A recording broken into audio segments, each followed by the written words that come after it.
The unseen battlefield. The war had raged across the galaxy for decades, yet no species dared to fight in places where nature itself was the deadliest enemy, except for humanity. While the other races of the Galactic Union preferred controlled engagements in breathable atmospheres and stable environments, humans had no such luxuries. From the deserts of Mars to the crushing depths of Europa's oceans, they had trained in the worst conditions imaginable. And now, they were being sent into another hell. Captain Elias Graves stood in the dimly lit war room aboard the UHS Vanguard, a massive battleship orbiting the gas giant Jotun 5. A holographic projection of the swirling planet spun in the center of the chamber, its violent storms flashing with electrical discharges. Xelari forces have established a command center here, Admiral Rowe began, pointing to a red buried deep within the planet's thick atmosphere. It's hidden beneath the hydrogen storms, making orbital strikes impossible. We can't take it from a distance. We have to go in. Graves glanced at his squad, 6 elite soldiers of the 9th Special Operations Division, hardened veterans of countless impossible missions. Lieutenant Darius Voss, his second in command, folded his arms. How the hell did the Xelari even build in there? Their technology allows them to shield small structures for limited periods, Rowe explained. But even they don't operate freely in that environment. They rely on automated systems and remote command links. The station is their nerve center for this entire sector. Destroy it, and their forces will be blind. Graves nodded. What's the drop plan? A new display flickered to life, showing a set of reinforced insertion pods. Your team will deploy in specialized dropships designed to withstand the initial descent. Once you're inside the atmosphere, the pods will eject and guide you toward the station. Survival time? Graves asked. Rowe hesitated. With your suits? 30 minutes. Maybe 40 if your systems hold. The silence in the room was heavy. The Xelari hadn't built defenses against infantry because they never imagined anyone would fight them here. That assumption would be their downfall. Graves looked at his team. We move at 0300. Get prepped. The drop felt like being slammed inside a tin can and hurled into a hurricane. The moment the Vanguard launched their pods, the crew inside went from weightlessness to bone-crushing acceleration. Outside, the swirling clouds of Jotun 5 blurred past, shifting in chaotic currents of orange, red, and violet. Inside his pod, Graves gritted his teeth as turbulence threatened to rip the vehicle apart. The reinforced plating groaned under the pressure. The suit's AI crackled in his ear. Warning, external pressure exceeding tolerance limits. Adjusting compensators. Hold together, damn it, Graves muttered. Then, the outer hull panels detonated, deploying drag chutes and maneuvering thrusters. His pod stabilized, slowing just enough for a semi-controlled descent. The cockpit screen showed the others breaking through the storm layer, their trajectories adjusting toward the target. Check in, he ordered over the comm. Voss here, stable but rough. Kova down and moving. Santos landed. Environmental seals holding. One by one, his squad reported in. But 2 signals were missing. Anyone got eyes on Carter and Wexley? Static. Then, a garbled transmission. Wind shear, pod malfunction. A red warning flashed on his HUD. Carter's beacon had gone dark. Wexley's signal was erratic, dropping rapidly. Damn it, Graves growled. Mark Wexley's last known coordinates. If he's alive, we'll find him. He unbuckled from the pod and stepped into the storm. The moment he did, the full force of Jotun 5 slammed into him. The gravity was nearly twice Earth's, pulling at his limbs like unseen hands. The wind howled, thick with toxic gases that would melt unprotected flesh in seconds. Even through his reinforced visor, visibility was barely 10 feet, the storm swallowing all light. Yet Graves and his team advanced. Using grav boots to stabilize against the wind, they moved in tight formation, their suits' AI filtering the worst of the environmental hazards. The Xelari never expected an assault here. There were no patrols, no sensors scanning for ground forces. They thought nature was defense enough. They were wrong. Up ahead, The silhouette of the command station loomed through the haze, an artificial fortress anchored within the endless storm. This was where the Xelari made their stand. Graves tightened his grip on his rifle. Let's show them what humans are made of.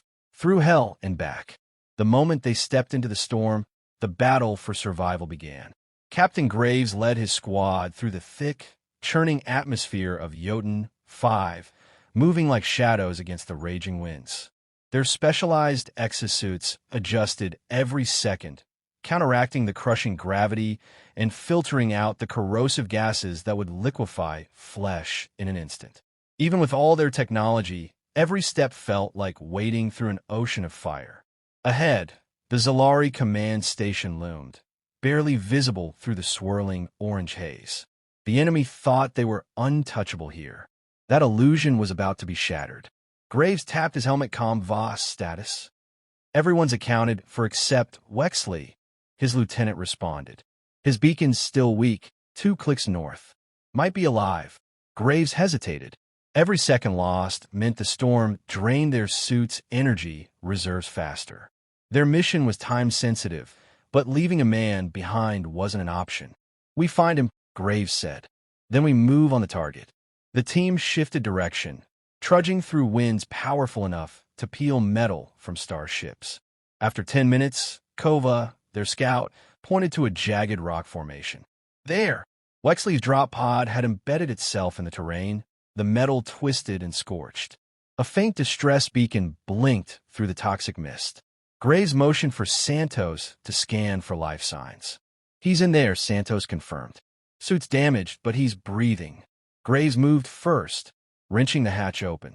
Inside, Wexley gasped, his visor cracked, a thin layer of frost creeping along the edges. His environmental systems were failing. Can you move? Graves asked. Wexley coughed, nodding weakly.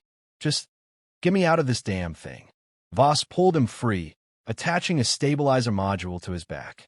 The device injected a surge of heat and oxygen into his suit, buying him time.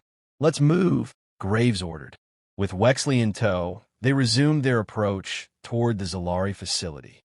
The enemy's disbelief. Inside the Xelari command center, Subcommander Ralzin monitored the storm with cold amusement. The idea that humans had even attempted to reach them was laughable. The gas giant's extreme conditions would kill any organic foolhardy enough to step foot here. Then a transmission came through, static-laced, panicked. Commander, movement detected near the outer perimeter. Ralzin frowned. Impossible. No species can survive out there. A technician hesitated before replying. Surveillance drones confirm unidentified heat signatures. They match human biosigns. Ralzin's tendrils curled in disbelief. No, they should be dead by now. But they weren't. First engagement. The Xelari had no exterior patrols. Why would they? No enemy could physically reach them. That mistake cost them dearly. Graves and his team moved with precision, using the storm as cover. The moment they reached the outer structure, they deployed mag clamps, scaling the reinforced alloy plating of the facility. Cutting through now, Voss whispered, setting a plasma charge against the sealed airlock. A sharp boom rocked the structure as the door crumpled inward. The humans poured in like a force of nature. Xelari guards turned in shock, their elongated limbs stiffening. For a split second, they did nothing. They hadn't expected an enemy to breach their walls. Graves fired first. His plasma rifle sent a bolt through the nearest Xelari, the impact igniting the creature's pressurized suit.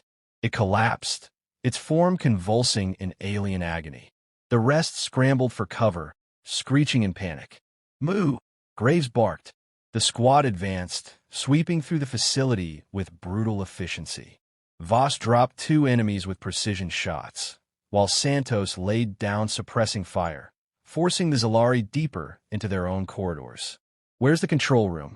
Kova asked, his breathing heavy from the exertion of fighting in the still oppressive gravity. East Wing, Graves replied. We clear this floor, then push through. Blaster fire erupted down the hallway. The Xelari had regrouped, their shock replaced by desperation.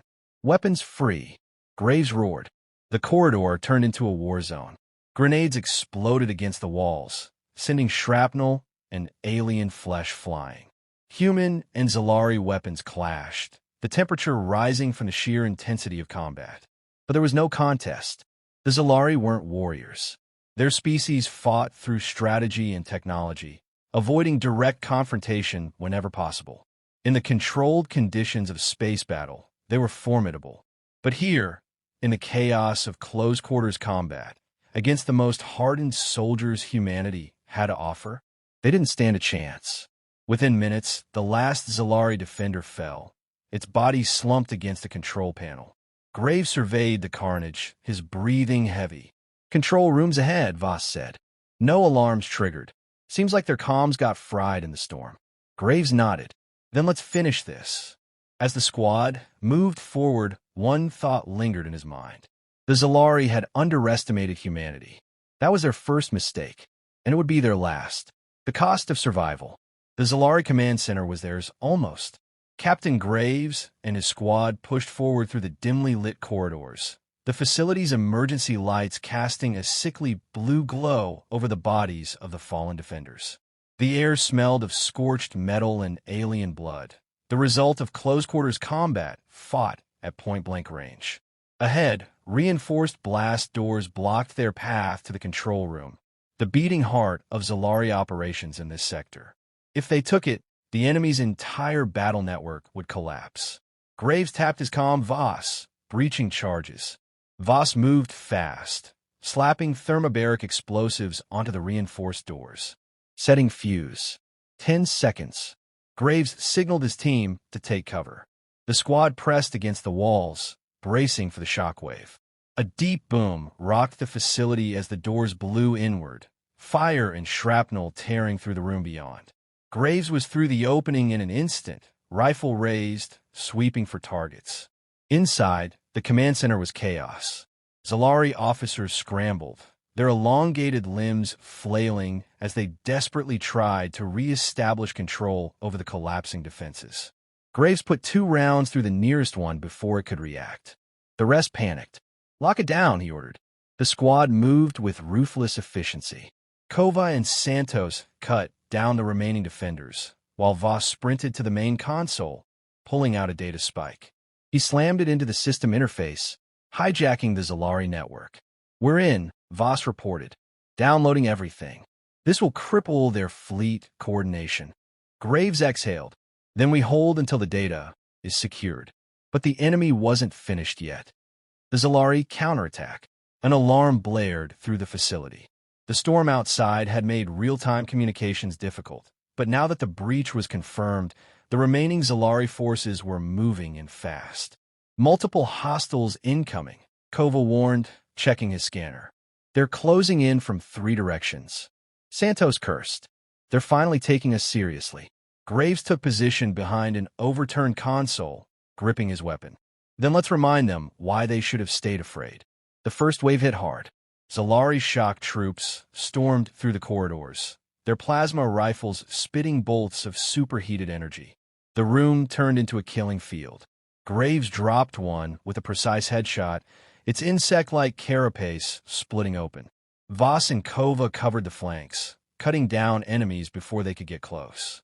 But the Xelari weren't just charging blindly. They adapted, deploying suppression drones that hovered in the doorway, unleashing streams of searing plasma. The temperature in the room skyrocketed as consoles melted under the heat. "We need to move," Santos shouted, shielding his visor as a drone exploded nearby. "Voss, how much longer on that download?" Graves demanded. 70%. "We don't have that kind of time." Then the worst possible sound echoed through the room, an emergency lockdown sequence. The Xelari were sealing the exits. "Losses and sacrifice. We're getting boxed in," Kova yelled, firing his last grenade at the approaching enemies. The explosion tore through the advancing Xelari, but more replaced them. Graves scanned the room, looking for options. The only way out now was through the southern maintenance corridor, a narrow tunnel barely wide enough for their armored suits. "Kova, take point and move Wexley," Graves ordered. "Voss, cut the download at 90%. We'll take what we can get." But before they could move, A massive explosion rocked the facility. A support beam collapsed, crashing onto Kova's leg, pinning him. Kova's down. Santos rushed to lift the debris, but the beam was too heavy.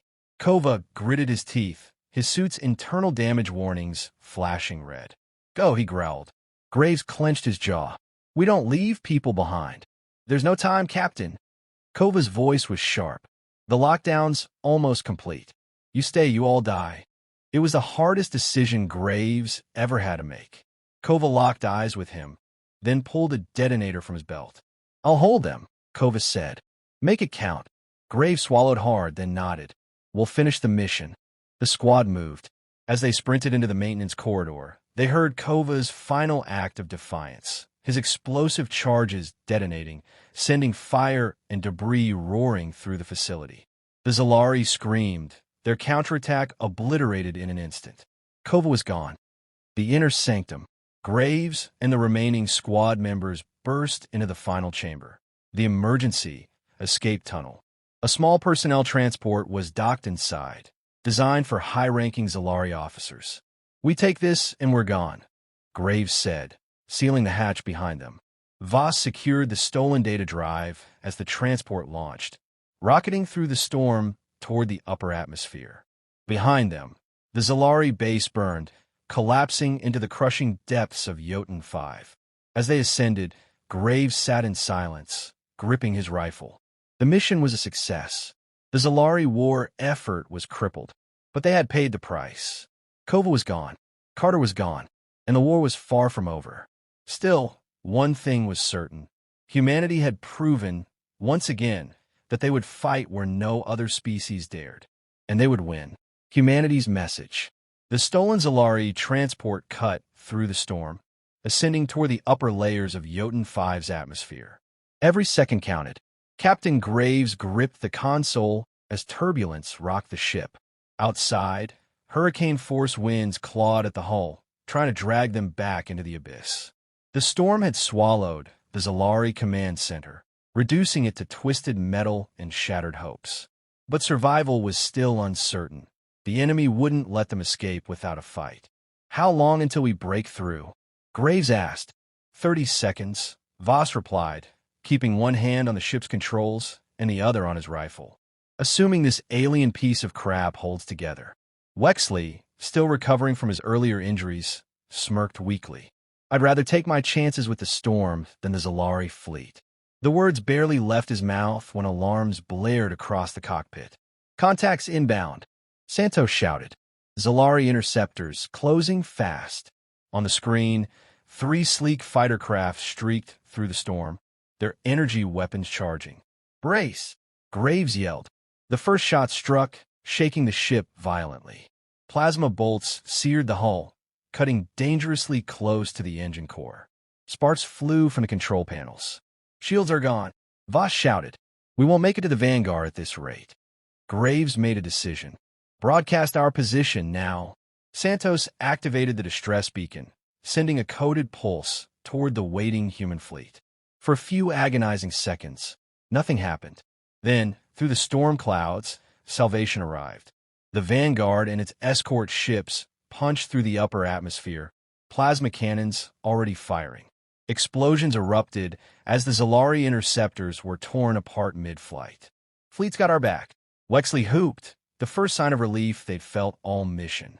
The stolen Xelari transport cleared the final storm layers and broke free into the black void of space. The Vanguard extended docking clamps, locking onto their ship and pulling them in. As soon as the hatch opened, medical teams rushed forward. Graves ignored them, stepping onto the deck. Admiral Rose stood waiting, arms crossed. "Mission status?" she asked. Graves handed her the data drive.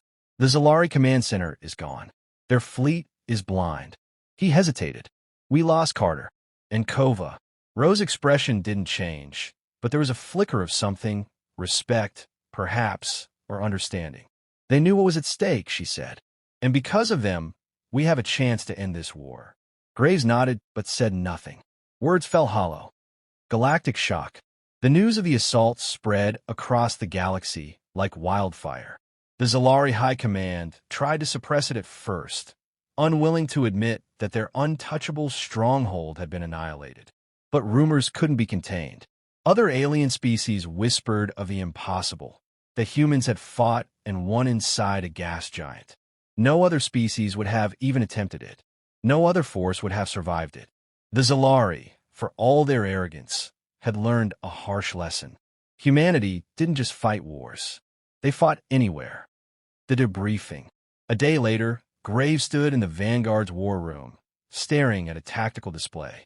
The Xelari fleet was in disarray, their movements erratic.